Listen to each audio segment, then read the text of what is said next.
Good morning student. विद्यार्थियों, आज हम हिंदी का अगला पाठ और प्रेमचंद जी चले गए इस गद्य पाठ का अध्ययन करने वाले हैं हमारी इस तासिका में। विद्यार्थियों, प्रेमचंद जी का नाम आपने सुना होगा। प्रेमचंद जी को मुंशी भी कहा जाता है। तो आज हम पहले प्रेमचंद जी के बारे में और लेखक के बारे में जानकारी लेंगे। यहाँ पर देखिए, लेखक डॉक्टर राम कुमार वर्मा, इनका पिक्स भी मैंने यहाँ पर रखा है, और यहाँ पर मुंशी प्रेमचंद जी, इनका भी यहाँ पर पिक्स है। तो विद्यार्थियों, आओ हम देखते हैं इस पाठ का परिचय और लेखक का परिचय। लेखक का जन्म 1905 में हुआ है, सागर, मध्य प्रदेश, और उनकी मृत्यु 1990 में। लेखक का परिचय इस प्रकार है विद्यार्थियों। राम कुमार वर्मा यह आधुनिक हिंदी साहित्य के सुप्रसिद्ध कवि, एकांकीकार, नाटककार, लेखक और आलोचक हैं।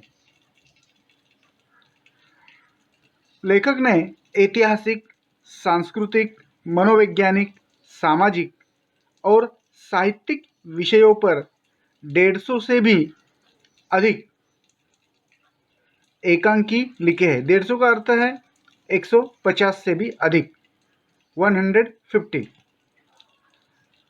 लेखक ने समीक्षक तथा हिंदी साहित्य के इतिहास लेखक के रूप में अपनी महत्वपूर्ण भूमिका निभाई है। लेखक की प्रमुख कृतियाँ जैसे चित्ररेखा, जौहर, अभिशाप, वीर हमीर, यह इनके काव्य संग्रह है। 4 ऐतिहासिक एकांकी, रेशमी टाई, शिवाजी, यह एकांकी है। इतिहास, हिंदी साहित्य का आलोचनात्मक इतिहास, साहित्य समालोचना, एकलव्य, उत्तरायण, ओ अहिल्या, यह नाटक आदि इनके प्रसिद्ध है। तो लेखक राम कुमार वर्मा जी ने बहुत बड़ा योगदान हिंदी साहित्य के लिए दिया है। इस प्रस्तुत संस्मरण में डॉक्टर राम कुमार वर्मा जी ने प्रसिद्ध उपन्यासकार एवं कथाकार प्रेमचंद जी के व्यक्तित्व पर रोशनी डाली है। इस संस्मरण में प्रेमचंद जी की सरलता, सादगी, भोलेपन के दर्शन होते हैं। तो विद्यार्थियों, हम इस तासिका में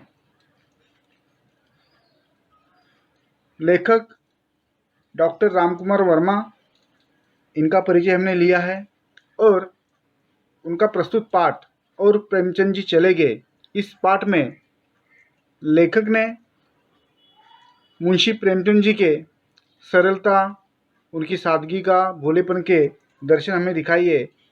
तो ये पाठ हम अगली तासिका से शुरू करते हैं, यहाँ पर हम रुकते हैं।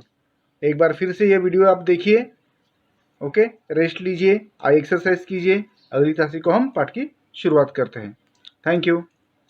Good morning student.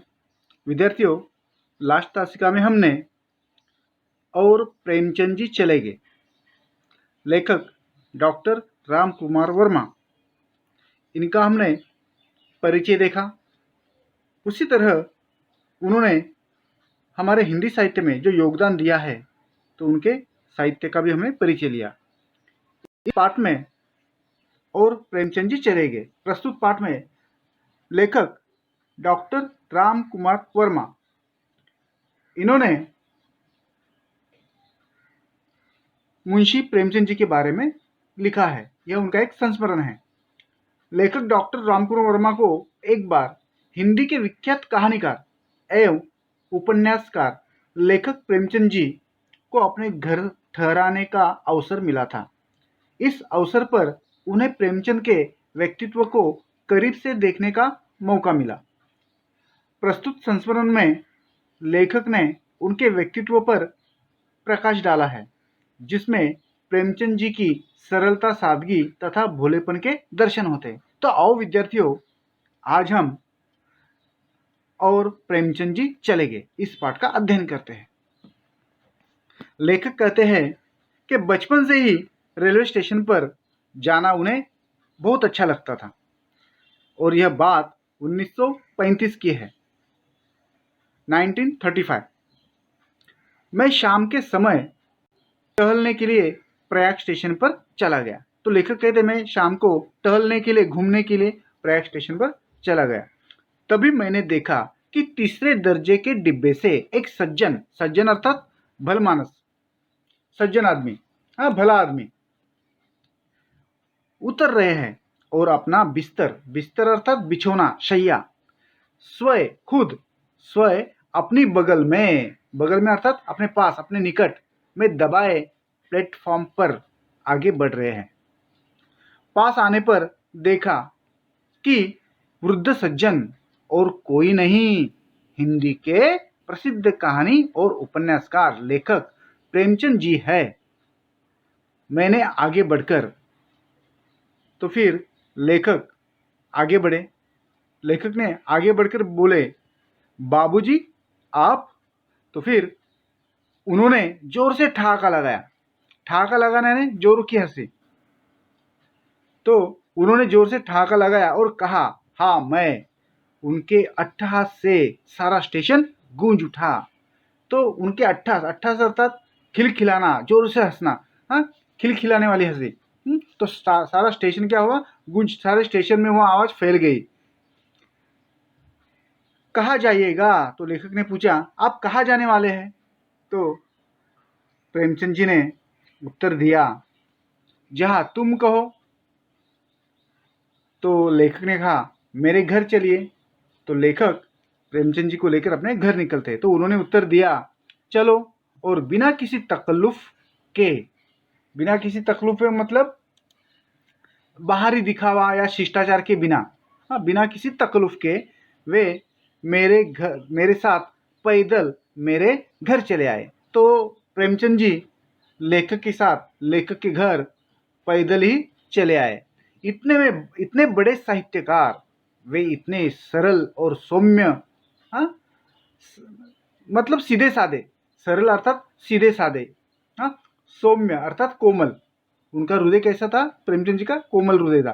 तो इतने सादे, सरल, कोमल, हाँ अपने जीवन की सुविधा के लिए कोई भी उपकरण अर्थात कोई भी पैसा, कोई भी चीज जुटाना अर्थात इकट्ठा करना, कोई भी चीज इकट्ठा करना नहीं चाहते थे। उनका अट्टहास अर्थात खिलखिलाना, जोरों से हंसना इतना बड़ा था, आकाशव्यापी है कि वहां का वातावरण सारा विषाद अर्थात निराशा, उदासी, हाँ सारा उसमें धुल गया। मतलब वहां सब आनंद का वातावरण तैयार हो गया। तो विद्यार्थियों, तो यहाँ पर हम रुकते हैं। इस परिच्छेद में कुछ शब्द आए हैं, उन शब्दों का हम अध्ययन करते हैं। तो इसमें शब्द इस प्रकार है, सज्जन अर्थात भला आदमी, बिस्तर, बिछोना या शैया, बगल, पास, निकट, ठहाका, जोर की हंसी, अट्टहास, खिलखिलाना, उसे भी हम जोरों की हंसी कह सकते हैं। इसके बाद तकल्लुफ, बाहरी दिखावा या शिष्टाचार, सरल, सीधा सादा या जिसके मन में छल कपट न हो उसको हम सरल कहते हैं। सौम्य अर्थात कोमल, जुटाना, इकट्ठा करना, आकाशव्यापी, आकाश भर में फैलने वाला, हाँ सभी जगह फैलने वाला अर्थात। विषाद, निराशा या उदासी। तो इस वीडियो को आप एक बार फिर से देखिए, सुनिए, यहाँ पर रेस्ट लीजिए। यह जो शब्द वाटिका है, जो हार्ड वर्ड है, इसको अपने नोटबुक में लिखिए और अगली तासिका को हम अगले परिच्छेद का अध्ययन करते हैं। तब तक के लिए हम यहाँ पर ब्रेक लेते हैं। Okay, thank you. Good morning student. विद्यार्थियों, लास्ट तासिका में हमने देखा कि लेखक डॉक्टर राम कुमार वर्मा, इनके साथ लेखक, कहानीकार, उपन्यासकार मुंशी प्रेमचंद जी उनके साथ उनके घर पर पैदल आए हैं। और हमने देखा कि लेखक प्रेमचंद जी कितने अट्टहास से वहाँ का सारा वातावरण विषाद में उनसे धुल गया, यह भी हमने देखा। तो यहाँ पर लेखक, कहानीकार, उपन्यासकार प्रेमचंद जी के सादगी, भोलेपन के हमें सौम्यता के, सरलता के दर्शन होते हैं। तो आओ विद्यार्थियों, हम अगले पाठ को शुरुआत करते हैं, अगले परिचित का अध्ययन करते हैं। पाठ का नाम है और प्रेमचंद जी चले गए, लेखक डॉक्टर रामकुमार वर्मा। तो विद्यार्थियों, आगे लेखक कहते हैं कि वे हिंदुस्तानी एकेडमी के वार्षिक अधिवेशन में भाग लेने के लिए प्रयाग आए हुए थे। तो लेखक डॉक्टर रामकुमार वर्मा जी कहते हैं कि प्रेमचंद जी हिंदुस्तानी एकेडमी के वार्षिक अधिवेशन में भाग लेने के लिए प्रयाग आए हुए थे।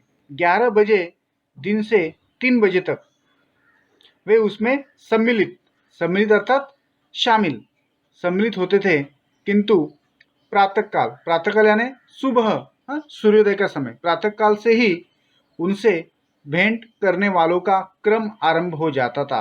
अर्थात उनसे मिलने के लिए बहुत सारे लोग आते थे, जो 11 बजे रात तक चलता रहता था। जब वे बोलने के लिए खड़े होते तो पहले वे एक कहा मतलब खिलखिलाकर हंसते थे। क्या करते थे? खिलखिलाकर हंसते थे, कहा लगाते थे, जिससे श्रोतागण अर्थात सुनने वाले, जो प्रेमचंद जी से मिलने आते थे, सुनने वाले श्रोतागण उन्हें सुनने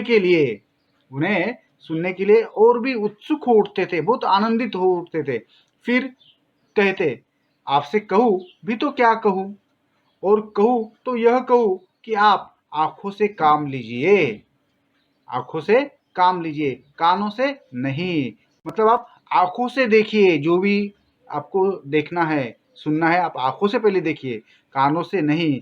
आप मुझे देखिए और पढ़िए, सुनिए मत। सुनना गलत है, देखना सही है। मेरी जिंदगी तो सपाट मैदान है। क्योंकि लेखक ने, प्रेमचंद जी ने अपने जीवन में बहुत सारे दुख और संकटों का सामना किया था, इसलिए वो कहते हैं कि मेरी जिंदगी तो सपाट मैदान है। उसमें कितने खंदक अर्थात गहराई, गड्ढे, हाँ, हम बोलते हैं कि गड्ढे, रास्ते पर गड्ढे गिर जाते, तो उसने ऐसे गड्ढे, कितने कांटे, कितनी झाड़ियां, इसका मतलब है कितने दुख, दाह, तकलीफें, कष्ट, बहुत कुछ लेखक ने सहा है, प्रेमचंद जी ने सहा है, आप सोच भी नहीं सकते। लेकिन उसी पर चलकर आप लोगों के पास आया हूँ। मतलब इसलिए लेखक प्रेमचंद जी कहते हैं, कहानीकार प्रेमचंद जी, उपन्यासकार प्रेमचंद जी कहते हैं कि मैं इन सारी कठिनाइयों को, दुखों को पार करके मैं आपसे मिलने आया हूँ, आपके पास आया हूँ। पिता ने मेरा नाम धनपत राय रखा, लेकिन धन से कभी वास्ता नहीं रहा। तो लेखक प्रेमचंद जी के जीवन में ज्यादा धन की प्राप्ति उनको कभी हुई नहीं, लेकिन पिताजी ने उनका नाम धनपत राय रखा था। पढ़ते समय एक वकील साहब के लड़कों को पढ़ाता था। लेखक जब पढ़ते थे, अध्ययन करते थे, तो उस समय अध्ययन करते समय लेखक एक लड़की को पढ़ाते थे, एक वकील की लड़की को पढ़ाते थे। 5 रुपए मासिक मिल जाता था, महीना 5 रुपए मिल जाता था। 2 रुपयों में अपना गुजारा करता था। तो प्रेमचंद जी 2 रुपए में गुजारा करते थे, 3 रुपए घर भेज देता था। उसी समय लेखक ने, प्रेमचंद जी ने तिलिस्म, होशरुबा और फिसाना आजाद पढ़ा था। कुछ होश आया तो उर्दू में लिखना शुरू किया। फिर मतलब उर्दू में भी प्रेमचंद जी लिखते थे। फिर आप लोगों ने हिंदी में बुला लिया। जब तक प्रेमचंद जी मेरे घर रहे, लेखक के घर जब तक प्रेमचंद जी रहे, लेखक को मुश्किल से आधा घंटे का समय मिलता। जब उनके साथ चाय पीता था तो अन्यथा उनका समय अन्य व्यक्ति अधिकतर उनकी अनिच्छा से अपने अधिकार में लेते थे। और एक दिन अपनी कविता का क्रम व्यवस्थित कर उनकी प्रेस कॉपी तैयार कर रहा था। वे आए, प्रेमचंद जी आए और पूछा, क्या कर रहे हो? तो लेखक ने कहा, मैं अपनी कविताओं का संग्रह प्रकाशित करने के लिए ठीक कर रहा हूँ। तो उन्होंने कहा, छपने के लिए कहाँ भेज रहे हो? तो लेखक ने कहा, साहित्य भवन प्रयाग ही इसे प्रकाशित करने का आग्रह कर रहा है। तो उन्होंने कहा, गलत, इसे मैं प्रकाशित करूंगा। ऐसा कहकर उन्होंने क्या किया, उनका काव्य संग्रह अपने बैग में डाला और वो अपने साथ लेकर गए। तो इस तरह यहाँ तक हम रुकते हैं। इसमें कुछ शब्द है प्रेमचंद जी के, उस शब्दों का आप अध्ययन कीजिए इस प्रकार। तो ये शब्द आप विद्यार्थियों अपने नोटबुक में लिख लेना। ओके, अगला तासिका को अगला भाग हम देखते हैं। Thank you. Good morning student. विद्यार्थियों, लास्ट तासिका में हमने देखा कि प्रेमचंद जी ने लेखक का संग्रह अपने बैग में रखा और उसे प्रकाशित कराने के लिए वो अपने साथ ले गए। अब हम इसकी आगे का जो पाठ है उसका हम अध्ययन करते हैं। तो पाठ है हमारा, और प्रेमचंद जी चले गए, और लेखक डॉक्टर रामकुमार वर्मा। तो विद्यार्थियों, वह संग्रह जो लेखक ने लिखा था, रामकुमार वर्मा जी ने लिखा था, तो डॉक्टर रामकुमार वर्मा जी का काव्य संग्रह लेखक अपने साथ लेकर गए, और वह संग्रह रूप राशि के नाम से उनके सरस्वती प्रेस बनारस से प्रकाशित हुआ। जिस दिन वे जाने वाले थे उस दिन लेखक की पत्नी ने उनके लिए खीर तैयार की, किंतु रात 11 बजे तक प्रतीक्षा करने पर भी उनके दर्शन नहीं हुए। प्रतीक्षा करना, इंतजार करना, हम वेट करते हैं ना, तो उसको हम प्रतीक्षा कहते हैं। तो लाचार होकर, विवश होकर, मजबूर होकर पत्नी ने उनके कमरे में भोजन की थाली रख दी। उनके भोजन में उसमें खीर का कटोरा भी संभाल कर रख दिया। सोचा जब प्रेमचंद जी आएंगे भोजन करेंगे। सुबह उठकर देखा कि प्रेमचंद जी अपना सामान लेकर चले गए हैं। टेबल पर एक पर्चा लिखकर छोड़ दिया है। पर्चा अर्थात एक चिट्ठी, कागज का टुकड़ा। ओके, तो वह पर्चा इस प्रकार था,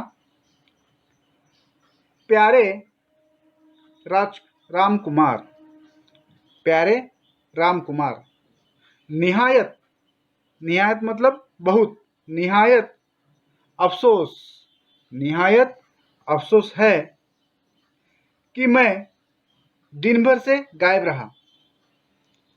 मुझे बहुत ही अफसोस हो रहा है कि मैं दिन भर गायब रहा।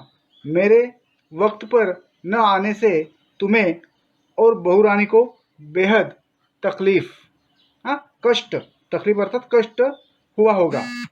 लाचार था, रात 2 बजे लौटकर आया।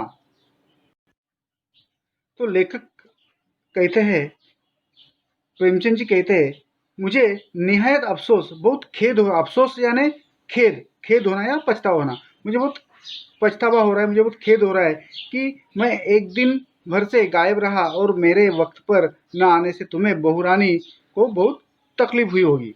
लाचार था, विवश था, रात 2 बजे लौटकर आया, तुम लोग सो गए थे, जगाना ठीक नहीं समझा।